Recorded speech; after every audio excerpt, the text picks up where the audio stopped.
Do complex legal issues hold you back?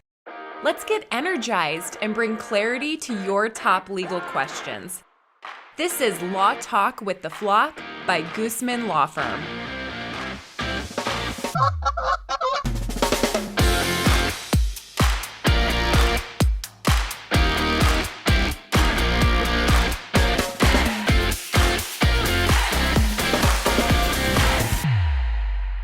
Welcome to Law Talk with the Flock. I'm your host, Jeana Goosmann. I am a CEO, author, and managing partner of the Goosmann Law Firm, here to help navigate you in your way through the law, your life as a business leader, and general business. And today I'm really excited to have with me, I have a guest on the episode today, Mack La Rock. And Mack is the president of Arbor Bank in Omaha, Nebraska. And today we're going to be talking about what's going on in the business due to COVID-19 and this new era that we're all in. So welcome to the podcast, Mack. Hey, thanks a lot for having me. Looking forward to it. Absolutely. I'm excited to have you on. And I know we had some technical issues we were working through. And so thanks for being patient with us here as we got this kicked off today. Hey, no problem. That's how technology works, right? We're all getting more used to using even more technology, but sometimes it can still cause us to want to pull our hair out, much like a lot of these issues that we're dealing with COVID. Yeah, well, that is for sure. And to your point, we have been seeing several client issues. Obviously, I like to think we've been on the front line of this COVID-19 issue in dealing with the small businesses who have been directly impacted. Obviously, the hardest hit have been the restaurants, the dental offices, the chiropractors, retail locations, just due to the mandatory closures. And there's a lot of uncertainty out there, and The crystal ball is hazy, right? it is, yeah. And I would tell you the PPP process was very similar. It was a process that was really rushed out the door, rightfully so. That hey, we need to hurry up and get funds in small business owners' hands, but with that, there was a lot of clarifications that a banker like myself would really like to have had up front. And I'm sure you've heard, and the media has done a nice job of explaining all of those issues as well. But there were a lot of unknowns for the small business owner, for the banks, and we were Right. the ones that were providing that guidance. And we're so used to providing guidance and having the answers to those questions. So there was a lot of uncertain times, but I would tell you that at least this first two rounds, we're excited about what we've been able to do. As a community bank, we helped just over 500 That's small awesome. businesses, and roughly 65 million in loan volume for a $400 million bank.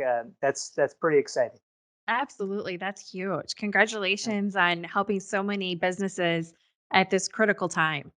Yeah, well, thank you very much. We're very proud of it. A lot of long hours, and I mentioned the gray hair earlier when we were signing on. I definitely have a few more of those.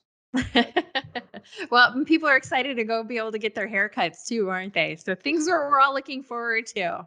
Yes, yeah, I think we're all excited about the openings, and Hmm. obviously restaurants, dental offices that were closed, and Right. a lot of individuals just laid off and without jobs. So Hmm. with this opening, I think that I don't know what your feel is, but I feel as though there's some energy out there. Just the fact that hey, you don't have to go get a pickup order; you can actually stop and go have dinner.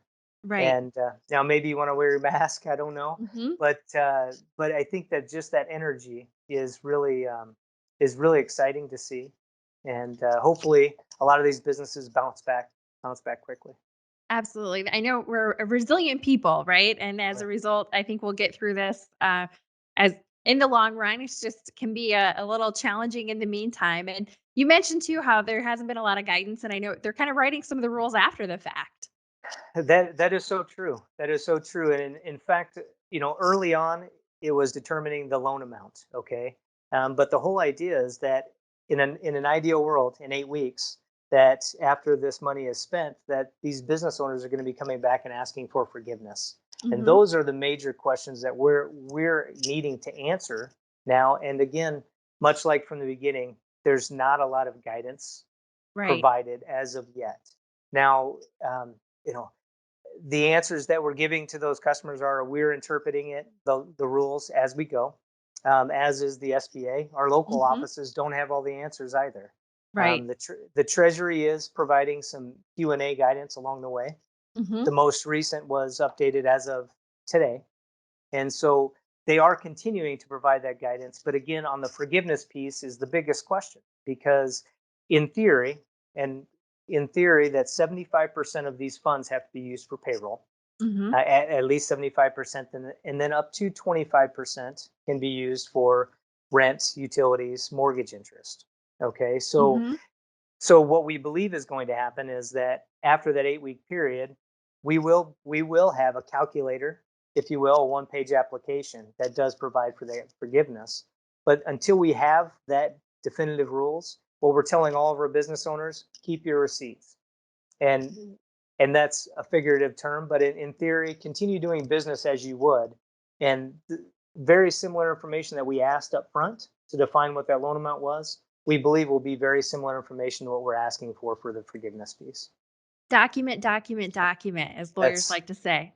that's exactly right. And I tell you, there's probably half of our 500 plus in business owners that decide to open up an entirely separate checking account You to bet. funnel all of those funds through that checking account. That isn't a necessary thing, but a Mm-hmm. lot of the business owners, potentially maybe the ones that maybe didn't have the sophisticated accounting, in-house accounting, they decided to go that route just to help document. Helps keep from commingling. That's exactly right. That's exactly right. So So, what else are you seeing out there in addition to PPP? Because I know that there is some other business still happening too.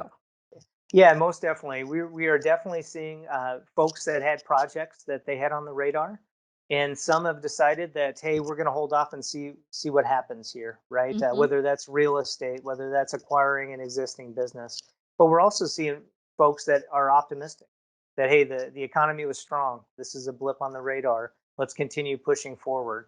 The majority of those are the ones that are well capitalized and the ones that can weather these storms. And I Sure. think that that's the biggest thing is as these businesses are well capitalized, they can weather these storms and continue doing business as usual. Mm-hmm. Especially if they Um, didn't have it all tied in the stock market and they're not well, doing the roller coaster.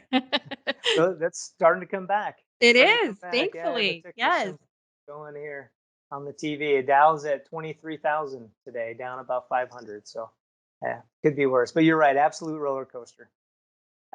To that point, the things that we were seeing initially, the businesses that we saw were definitely affected up front were the restaurants, the chiropractors, the dental offices, the retail stores that were forced to close. Right. But one of the questions that we're fielding now a lot is from our landlords. Okay, so the landlords are now having those conversations with the restaurant, with the retail store, with the dental office that was paying them rent. Mm-hmm. And because of the closures, now the landlord is, potentially not being able to collect the rent. And then, so in theory, what we're telling those individuals in that case is please tell your tenants, go talk to their bank, go find some PPP funding. There's still money out there. Believe it or not, when the second round came out, they were telling us it was going at $3 billion an hour. And, Wow. that was 2 weeks ago now. There's still funds. So the good news, and from my impression on that, is that the majority of small business owners that need the funds have been helped. I tell you, we are still seeing a handful of them that were left, whether they started the process and kind of got lost in the shuffle. So we Mm-hmm. are still seeing those folks, but I think the vast majority of small businesses that have needed the funds are getting it. Um, but on that note of the landlords, what we are recommending to those individuals too is go talk to your banker. If you have debt on that real estate and your tenants are affected, if first stop, have them get the PPP funding to help cover the rent. But if that is not the case and they are not able to, go talk to your bankers. We have ability to go interest only, to defer payments, to restructure some of that debt in these uncertain times. So now every bank has a different approach to that. It's not flat across the board, but I would tell you start that conversation with your bankers. You bet. And those that get the PPP funds, they can use up to 25% of that for things like paying their rent. Absolutely, rent, mortgage, interest, all of the above, up to 25%. You're absolutely correct.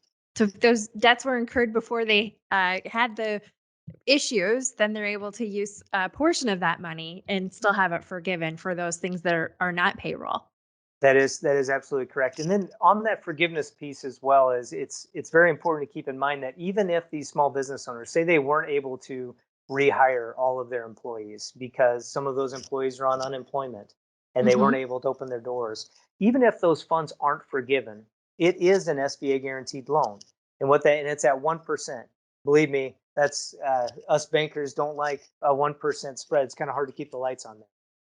But with that, it is a 1% loan, which is a very attractive loan.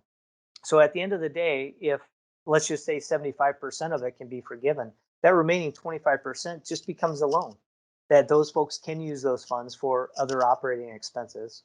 They just have to be paid back over a 2-year period at 1%. Right. And don't give out a lot of 1% loans, right? No. This is a very unusual circumstance.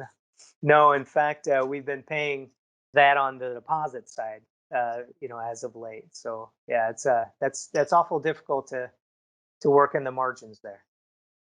I'm sure navigating all these issues in such uncertain times has been quite the challenge. Well, thank you so much for kind of explaining some of what you're seeing out there. And I got to know, so what restaurant are you most looking forward to going back to? You believe it or not, it is Cilantro's. Cilantro's is the family's favorite. If you haven't had it, they have a margarita / Corona drink that is to die for. Oh, well, that's perfect for the Corona time, the margarita Corona drink. So It's called the California. the California. Well, that's a great tip too, Mac. Well, thank you again so much for being on the podcast with me today and sharing with our listeners what you're seeing out there and some great helpful tips for business owners and folks that are trying to make it through to the other side. So I want to thank you once more. And for our listeners out there, go make it worth it. Thank you. Thanks for joining us for Law Talk with the Flock by Goosmann Law Firm. We hope you feel energized and ready to soar past your goals. Become a Flock fan and subscribe to our podcast for weekly episodes. Learn more at goosmannlaw.com.